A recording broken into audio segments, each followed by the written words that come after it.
بسم الله الرحمن الرحيم. السلام عليكم ورحمة الله وبركاته. رب اشرح لي صدري ويسر لي أمري واحلل عقدة من لساني يفقه قولي. اللهم علمنا ما جهلنا وانفعنا بما علمتنا، إنك بكل جميل كفيل وأنت حسبنا ونعم الوكيل. أهلا بكم في درس جديد من دروس قناة بروجرامز كافيه على اليوتيوب. إن شاء الله درسنا النهاردة هم ضمن قائمة احترف برنامج ميكس كرافت مع الإصدار الجديد، وهنشوف فيه مع بعض إزاي إن احنا نضيف مؤثرات على الصوت اللي احنا سجلناه، سواء انت سجلت صوت او ان انت عملت ادراج لملف صوتي داخل البرنامج وحبيت تحط بعض المؤثرات. الطريقة ازاي نشوف مع بعض. ده برنامج الميكس كرافت اللي احنا بنشرح عليه.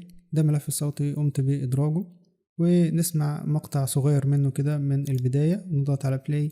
نور أطل على الحياة رحيما.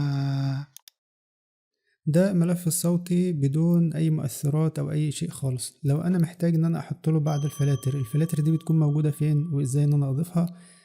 طبعا بتيجي هنا عند التراك بتلاقي فيه حاجة اسمها FX. لو انت عندك التراك شكله صغير بالشكل ده، اتكلمنا في الفيديوهات اللي قبل كده ازاي ان انت تكبر التراك بتاعك، بتسحبه من هنا وبتنزل بيه تحت شوية بيكبر معاك زي ما انت عايز. تمام. طيب دلوقتي بتيجي عند الكلمة اسمها FX او اللي هي خاصة بالفلاتر، تضغط هنا ضغطة بيفتح لك النافذة اللي احنا شايفينها دي. طبعا النافذة دي هتلاقي فيها يعني خيارين. في خيار الاولاني اللي هو بيقول لك select effect chain، ده معناها ان انت هتختار سلسلة من المؤثرات بتكون موجودة في يعني كحزمة واحدة موجودة في اسم معين. اما الخيار التاني اللي هو select an effect، بمعنى ان انت هتختار مؤثر معين او فلتر واحد بس من القائمة دي. نيجي نشوف مع بعض. لما بتضغط هنا على الشين او السلسلة الخاصة بالمؤثرات بيطلع لك مجموعة من الاسماء كده، اسماء غريبة. تمام. لكن كل اسم من الاسماء ديت بيحتوي على مجموعة او سلسلة من المؤثرات المعينة. لو اخترنا اخر واحد ضغطنا عليه كده زي ما احنا شايفين، بينزل لك هنا مجموعة المؤثرات اللي هي نازلة في الحزمة دي بالاسم بتاعها فوكال وايد أو الصوت اللي هو الواسع. وهتلاقي هنا مثلا موجود فيه 3 فلاتر مضافين للحزمة ديت بالاسم ده. طبعا الحاجات دي بتيجي جاهزة مع برنامج الميكس كرافت. لو حبيت تعدل فيها تقدر تعدل فيها طبعا، وهنشوف ازاي دلوقتي. لكن احنا بندي بس ايه يعني نظرة سريعة كده ومختصرة على الموضوع. فطبعا دي الفلاتر زي ما قلنا. وبعد كده بتلاحظ كمان هنا تحت كلمة preferences، هنا بتلاقي فيه اسماء الفلاتر اللي هي نزلت هنا. لو انت حبيت ان انت تشيل اي فلتر من الفلاتر دي، مجرد بس بتضغط على علامة الاكس اللي هنا وبتشال الفلتر على طول. تمام. لو حبيت تشوف الفلتر ده وتعدل على الاعدادات بتاعته، بتيجي تضغط على الاسم الفلتر من هنا ضغطة واحدة بيظهر لك على طول الفلتر ده هو اسمه ايه وبيعمل ايه بالظبط، وتقدر من هنا تغير فيه الاعدادات لو حبيت ان انت تغير. تمام. يبقى كده عرفنا اللي هي خاصة بالتشين دي بتعمل ايه. لو حبيت تحذفهم كلهم طبعا بتحذفهم كلهم، وكده بيروحوا من عندك من هنا وبنرجع للأول. فانت بقى بتقعد تجرب في الحاجات دي. ربما يعني في بريزت معين او في مشروع هم يكونوا عاملينه في البرنامج يكون عجبك وتسمع له، يعني ممكن تستخدمه على الملف الصوتي لو عجبك وسمعته. المهم هنطلع من ده ونسمع كده. نيجي من الأول نضغط على بلاي. نور أطل على الحياة رحيما. طيب ده اضاف مثلا بعض المؤثرات. تمام. لو انا عايز اشيل فلاتر واسيب فلاتر تانية، بسيب الملف الصوتي شغال وابدأ ان انا اشوف واستكشف. وبكفه فاض السلام عميما. لم تعرف الدنيا عظيما مثله. صلوا عليه وسلموا تسليما. صلوا عليه وسلموا تسليما. طيب زي ما انت شفت دلوقتي انا شلت المؤثرات التانية وسبت بس مثلا اللي هو التي بي ريفيرب من هنا. تمام. فكده انا اخترت مثلا الريفيرب بالاعدادات ديت عجبتني، فانا مش مضطر ان انا اعمل شغل كتير. ففي عندك هتلاقي يعني مجموعة من الاعدادات جاهزة داخل برنامج الميكس كرافت، تقدر ان انت تستخدمها مباشرة بدون ان انت تاخد وقت طويل جدا في التعديل والاستماع وحاجات زي كده. فممكن تلاقي اعدادات معينة تعجبك وتكون مناسبة للعمل اللي انت بتقوم بيه. كده عرفنا ازاي نضيف او نحذف يعني مجموعة من المؤثرات داخل البريزيتس او اللي هي المشاريع الجاهزة اللي بيسموها التشين هنا. تمام. طيب دلوقتي لو انا حبيت اضيف داخل المجموعة ديت فلتر معين، اعمل ايه؟ هتيجي هنا تحت المجموعة اللي انت اخترتها، بتلاقي في حاجة اسمها select an effect، تضغط هنا بيطلع لك الفلاتر اللي هي موجودة، وبعد كده بتلاقي هنا مجموعة المؤثرات اللي هي موجودة داخل برنامج الميكس كرافت او الفلاتر. مثلا انا لو حبيت اضيف فلتر تاني بضغط على كلمة ديلي مثلا، يظهر لي الفلتر هنا. تمام بالشكل ده. طبعا لو حبيت اعدل عليه بعدل على الاعدادات اللي هي موجودة هنا. لو انا عايز اسيبه موجود زي ما هو بطلع منه دلوقتي واسيب القائمة دي موجودة عندي، واجي من البداية واضغط على بلاي عشان اسمع. نور أطل على الحياة رحيما. كويس جدا. دلوقتي لو انا عايز اعدل على الفلتر نفسه، فبضغط على الاسم بتاعه زي ما احنا شايفين هنا، بيظهر لي الفلتر هنا وببدأ ان انا اعدل من هنا. طيب كده بمعنى ان انا اضفت الفلتر ده في القائمة دي يبقى هو موجود معاه هنا. طيب دلوقتي في حال لو انت اضفت مجموعة من الفلاتر وحبيت ان انت يعني تسميها باسم معين عشان كل مرة تستخدمها على الملفات الصوتية اللي انت بتعملها، موضوع بسيط جدا. طبعا بتيجي هنا عند العلامة ديت، علامة الحفظ، لما بتأشر عليها بالماوس بيجيلك كلمة save new preset. تمام، انت تحفظها يعني في مجموعة جديدة، بتضغط هنا ضغطة تظهر لك النافذة الصغيرة اللي احنا شايفينها هنا. طبعا من هنا بقى تقدر ان انت تسمي اسم المجموعة بتاعتك براحتك خالص. ممكن مثلا نسميها فلاتر جديدة، تقدر تكتب بالعربي وبالانجليزي، هنكتبها بالعربي. بعد كتابة الاسم بالعربي بتضغط على كلمة اوكي. تمام. طبعا هنا بتقدر ان انت تكتب بالعربي، لكن العرض للأسف بتاع برنامج الميكس كرافت مش بيعرض بالعربي حتى الآن.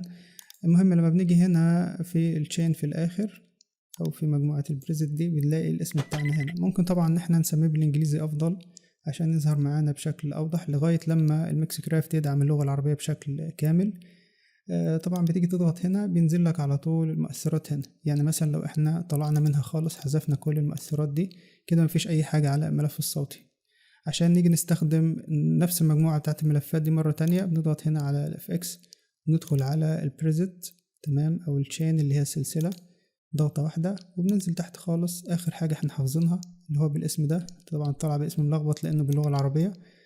بينزل لك على طول زي ما احنا شايفين أول ما بنضغط عليها مجموعة الفلاتر اللي احنا استخدمناها قبل كده. فمش هتحتاج ان انت تعمل اعدادات مرة تانية او حاجات زي كده، ولكن بتحفظ المجموعة عندك على طول.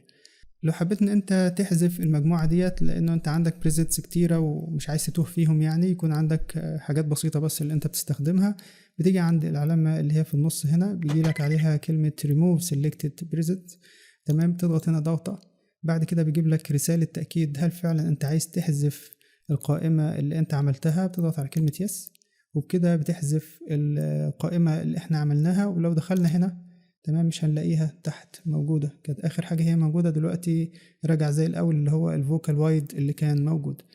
طيب كده عرفنا طريقة استخدام الفلاتر بالنسبة للمجموعات وإضافة للمجموعات، وإزاي أنت تحفظ مجموعة كاملة من الفلاتر أنت استخدمتها. تمام، خلينا نطلع من دي خالص. طيب دلوقتي لو احنا حابين نحط فلتر واحد بس من داخل البرنامج من غير المجموعات، برضو ندخل على ال FX من هنا، بتفتح لنا على طول القائمة دي، ملناش دعوة بقى باللي فوق، وبنختار من هنا الفلاتر اللي احنا يعني بنستخدمها من داخل برنامج الميكس كرافت، او حتى الفلاتر الخارجية اللي احنا مثبتينها من بره. في بعض الناس راسلوني على الفيسبوك وكمان على اليوتيوب، بس اكتر رسائل بتجيني على الفيسبوك في الخاص، محتاجين يعرفوا تثبيت فلاتر الويفز وفلاتر تانية زي الاوتوتيون مثلا وحاجات زي كده على الميكس كرافت.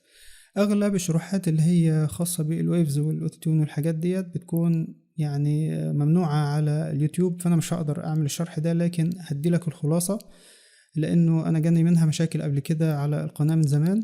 ان انت بتثبت الفلاتر بشكل عادي خالص وبتلاقيها بتنزل لك لوحدها على البرنامج بدون ما تعمل اي حاجة، لانها بتنزل في مجلد خاص اسمه VST.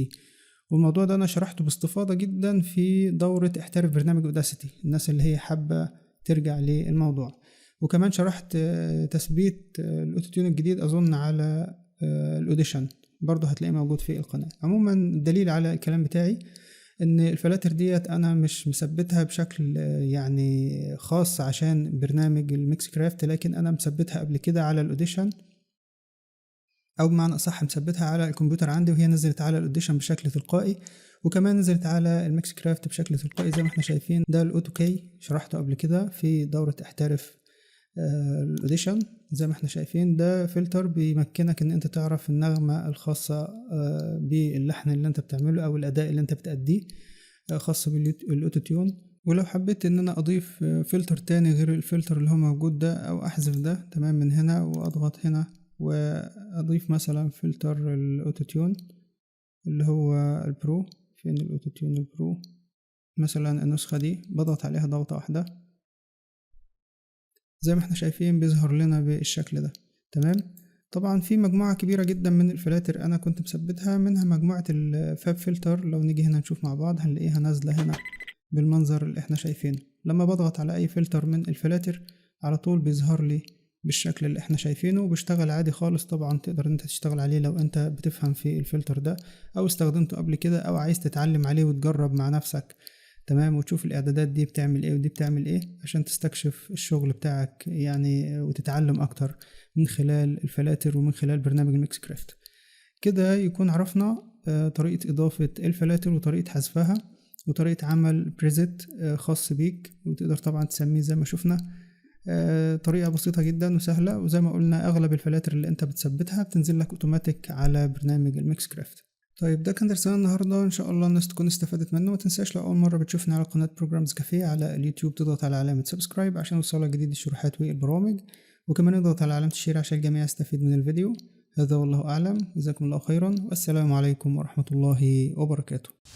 ما تنساش تعمل لايك للفيديو، وكمان تشترك معنا في القناة عشان يوصلك الجديد إن شاء الله تعالى.